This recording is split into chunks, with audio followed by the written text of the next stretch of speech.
আসসালামু আলাইকুম এভরিওয়ান, আশা করি সকলেই ভালো আছেন। অবশেষে আমরা আফ্রিকার জঙ্গল পার করে আলতা দিঘিতে পৌঁছালাম। তো যাই হোক, যারা ভবিষ্যতে আলতা দিঘিতে আসতে চাচ্ছেন তাদের জন্যই আজকের এই ভিডিওটা।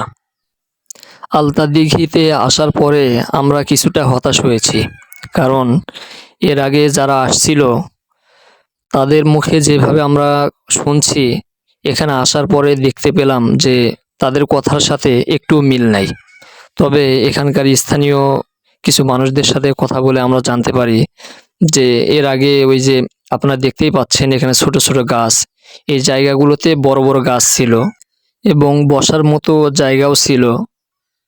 তবে ওই যে দূরে দেখা যাচ্ছে কয়েকটা দোকান আছে ওই পারে। তবে অতিরিক্ত রোদের কারণে আমরা ওইদিকে আর যাই নাই। তবে যাই হোক, এই যে আমার বন্ধু সুলতান, সে খুব খুশি আর কি এখানে আসে। আসলে জায়গা আর খাওয়া দাওয়াটা তো বড় কথা না, এখানে বন্ধুরা সবাই একসাথে আসছি, এটাই সব থেকে আর কি আনন্দ। তো যাই হোক, যারা আসতে চাচ্ছেন ভবিষ্যতে, দেখলেনই তো আপনারা ভিডিওতে, দেখার মতো তেমন কিচ্ছু নাই, শুধু টাকাটাই লস। আর এখানে আসতে যে পরিমাণে প্যারা রে ভাই, তো আমার মনে হয় না এখানে আসার কোনো প্রয়োজন আছে।